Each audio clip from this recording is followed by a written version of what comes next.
You won't believe this mess look that usually only appears when someone has seen something truly unhinged.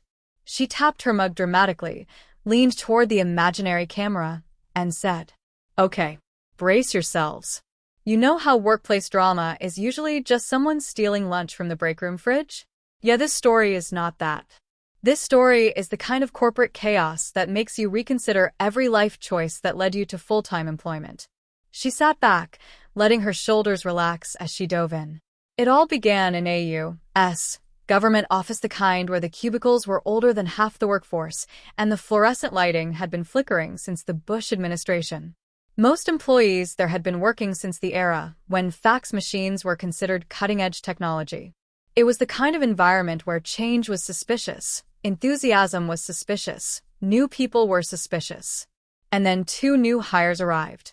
The office collectively inhaled, like a retirement home receiving 2 toddlers.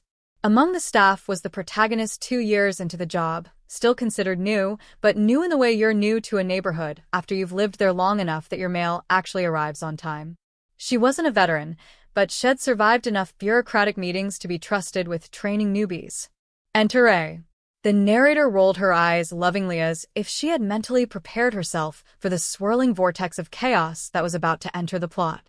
Ray was in his early 30s, energetic, overly talkative, charming in a please stop talking so I can blink kind of way, and crucially prone to losing track of time like it was an optional setting in a video game. But on day 1, Ray was a delight.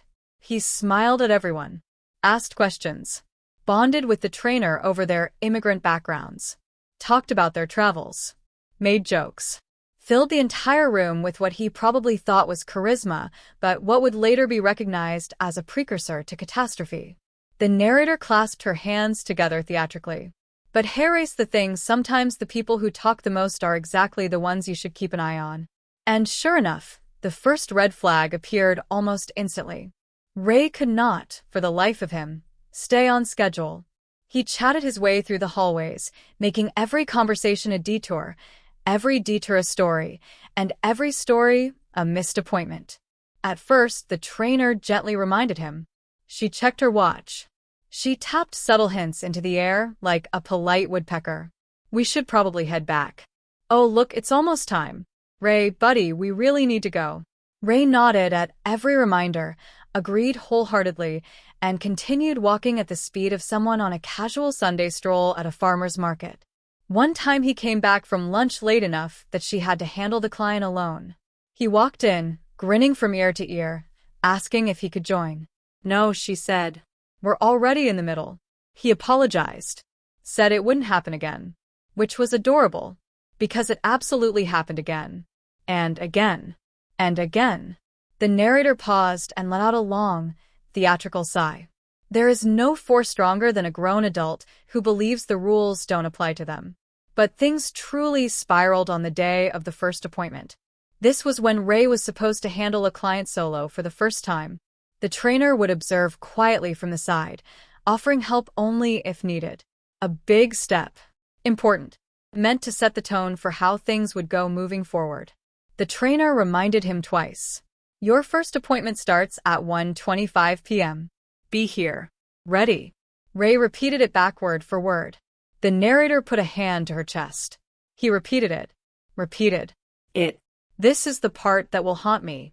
At 120, the trainer sat at her desk, composed and ready. At 1:25, she glanced toward the hallway, expecting Ray to appear with nerves and determination. Nothing. At 1:27, the door finally opened and Ray walked in like a man returning from a tropical vacation, laughing with coworkers, strolling casually, asking if she enjoyed her lunch, as if they were on a picnic break.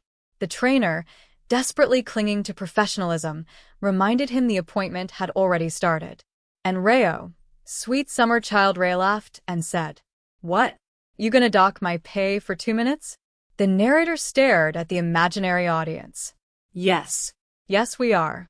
Because it's not 2 minutes. It's 2 plus 10, plus the fact that you're not even prepared." While the trainer silently screamed inside, Ray began preparing slowly like molasses, moving down a cold window, finally calling the client at 135. But there was a catch. A big one. A bold, blinking notice on the screen level catch. The appointment was virtual, not in person. Not call their name and wait. Virtual. Online. Zoomville, USA. Had Ray checked the notes, logged in earlier, or even arrived on time, he would have known this. Instead, the client's husband, who happened to be in the building for his own appointment, walked up looking confused because Ray called the client's name out loud like he was summoning a ghost. The trainer bit her lip to hold back laughter because honestly, at this point, tragedy had turned into slapstick. Ray, baffled by the man, asked the trainer if he should mark the client as a knows-how. She blinked at him, then asked the only question possible. Did you read the giant note at the top of her file? Ray whipped around to check, froze for a full 2 seconds, and let out an exhale that sounded like his soul briefly left his body. The narrator let out a sympathetic groan. This man was not ready for the workplace. He barely seemed ready for Earth. The trainer, now officially out of patience, tried explaining calmly that preparing ahead of time avoids confusion. And Ray raised his voice. Not a yell, but a loud, defensive, "Why are you making a big deal out of this?" sort of tone. The kind of tone adults use when they've never been held accountable. He repeated again that had been talking with his manager. Spoiler. He hadn't. The trainer walked straight to said manager, sat down, and said the workplace equivalent of, "I'm done. He's all yours now." The manager confirmed that Ray hadn't spoken to him all day and absolutely needed to be documented because probation reviews aren't jokes. The narrator smirked. Corporate America, where the real plot twists happen on paperwork. But Ray wasn't finished. Not even close. Over the next weeks, he acted extra sensitive, almost paranoid, like he could sense people noticing his behavior. Whenever someone got a compliment, Ray magically appeared to insert himself into the conversation. Coworker gets a new hairstyle. Trainer compliments her. Ray pops in. Oh wow, so she gets praise but I don't? Interesting. The narrator threw her hands up. Sir, you're not the main character here. This is a workplace, not The Bachelor. Then came the foosball incident in the break room. Ray and the trainer were losing badly. Teammates teased him lightly like they teased everyone.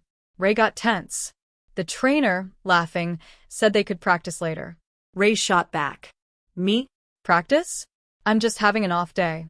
Because apparently foosball is life or death competitive sport. But the real turning point came from Matt, the human embodiment of chamomile tea. Matt had noticed Ray performing a crucial task incorrectly, costing everyone valuable time. So he approached him kindly, with a gentle explanation. And Ray lashed out, accusing him of using the wrong tone and declaring he would continue doing things his own way.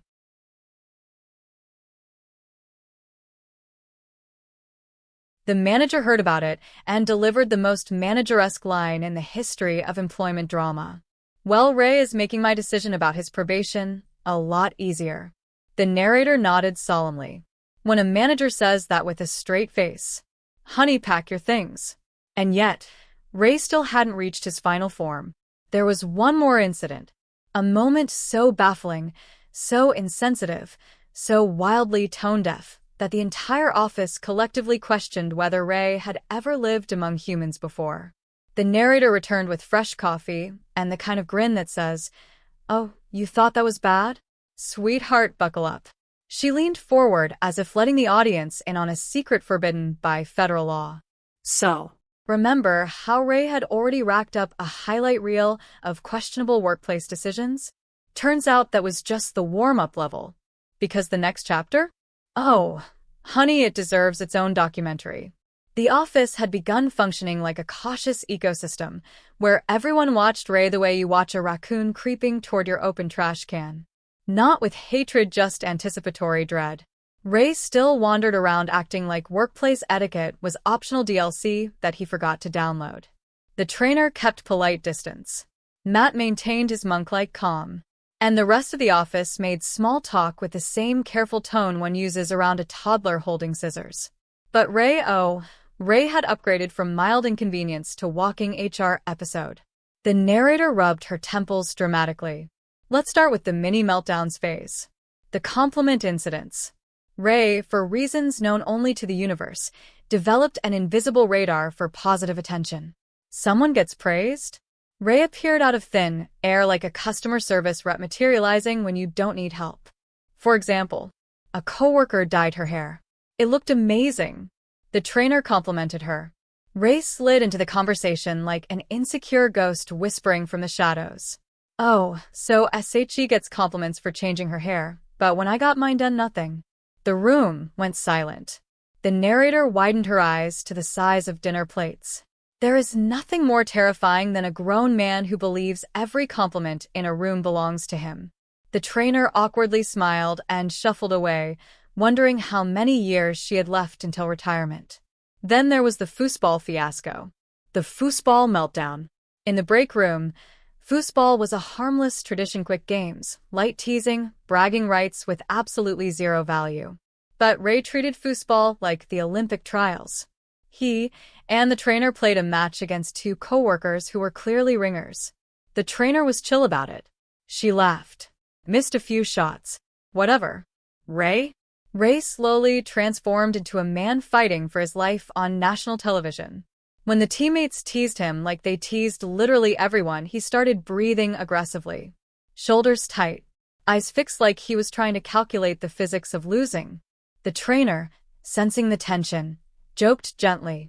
We could always practice together later. Ray shot back instantly. Me? Practice? No. I'm just having an off day.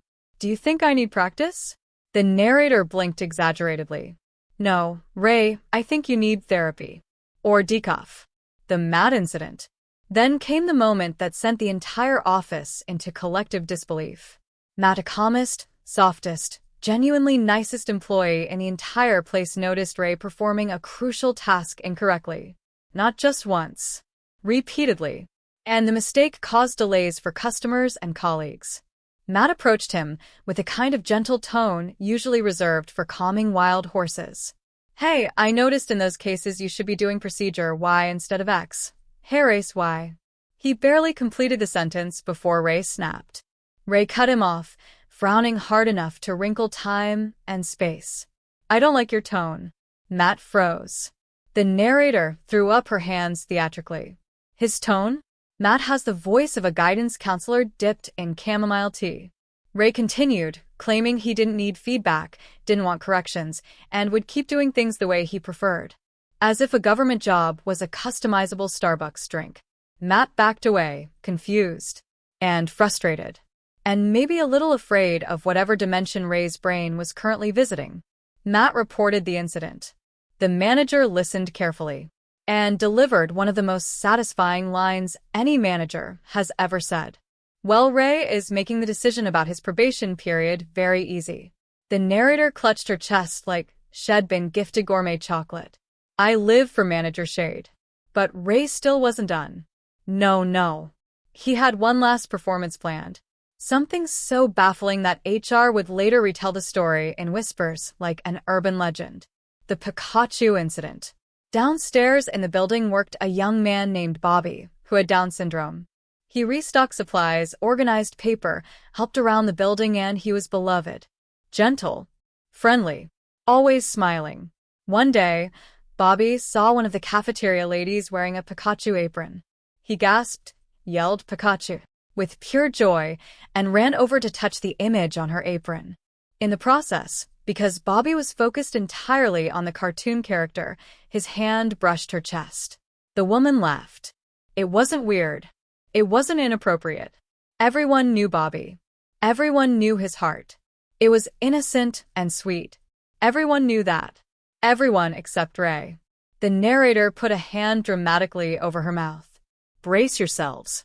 Ray immediately declared. That's harassment. That's inappropriate. In reporting him to HR, the cafeteria lady blinked in confusion. The coworkers stared. The trainer froze mid-step. Because Ray was genuinely, seriously trying to report a disabled man for excitedly pointing at Pikachu. The narrator whispered, I can't even make this up. I truly can't. Ray marched upstairs preparing his complaint, as if he'd uncovered a crime. The whole office felt sick, outraged, confused, embarrassed for him, and deeply protective of Bobby. Someone had to put a stop to this. The office units against Ray. The trainer, Matt, and several other coworkers gathered privately and agreed. This had gone too far. They arranged a group meeting with HR, but not to attack Ray. Oh no. They went in with diplomacy, soft voices, and deep concern. They told HR, "We're worried Ray is struggling to adjust. We're concerned for his emotional well-being. Maybe he needs support transitioning into the workplace." The narrator cackled. They pulled the classic, "We're not mad, we're just concerned." Manipulation-level expert. HR listened. HR nodded. Then HR paused and admitted something. "He's been filing a lot of unnecessary complaints." Translation: "He is driving us absolutely insane." Then HR promised to speak with Ray privately. But they never got the chance. The resignation letter. The next morning, Ray didn't show up. No call. No message. Instead, the building received the email. A resignation letter so long, so dramatic, so wildly unhinged that the narrator insisted it should be published as a short novel. Ray claimed the workplace was toxic. The environment was spiritually negative. The staff was unprofessional. The building had poor energy flow. Someone should invest in free espresso machines, free snacks, free beverages, free vouchers, and even free gas cards. The office culture was outdated, backward, and vibe-killing. HR read the email, then immediately filed it in the "We will not be responding to this" folder. Ray never returned, and peace slowly settled over the office like a cool autumn breeze. Appointments ran on time. People breathed easier. No one argued about compliments.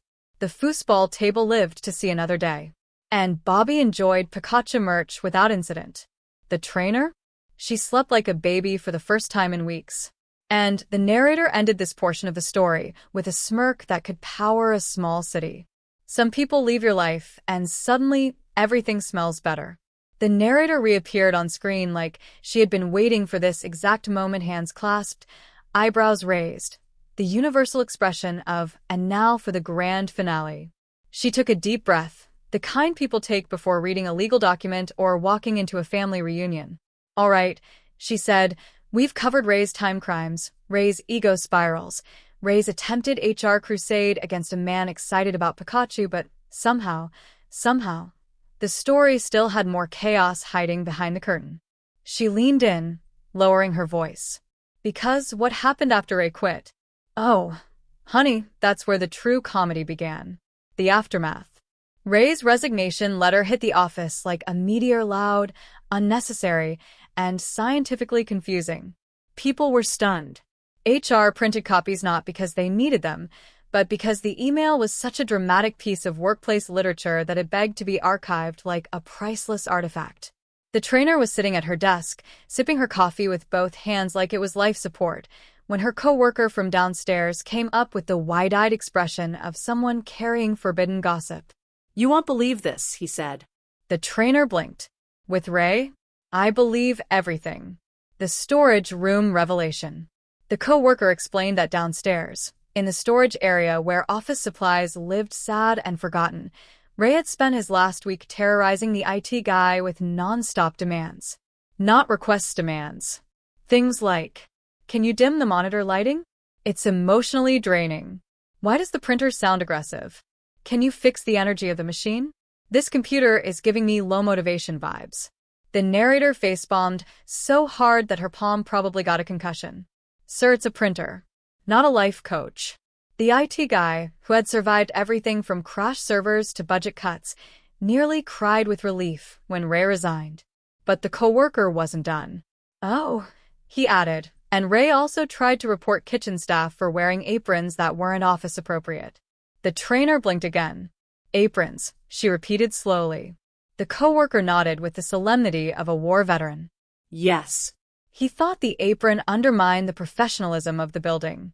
The narrator put her hand over her heart. Not the apron.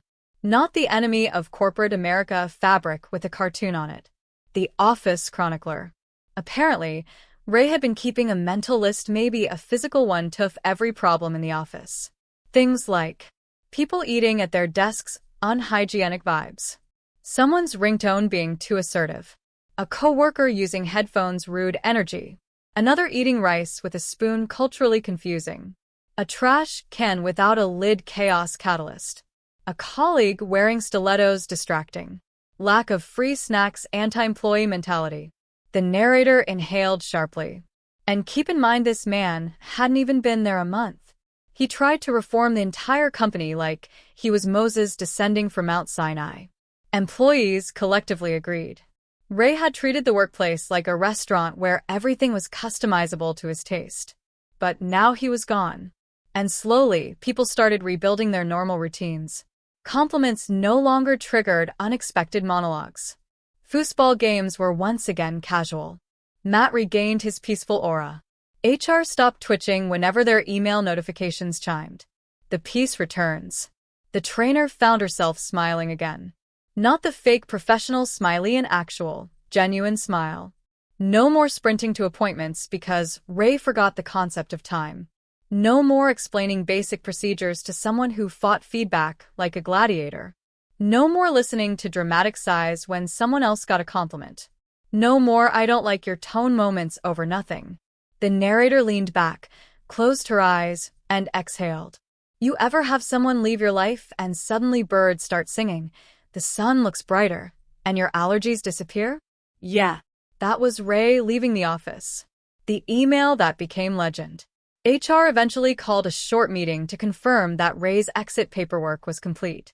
According to rumors but non-denied rumors, the HR team printed his resignation letter and pinned it, discreetly, inside a binder titled, "For training purposes and emotional support."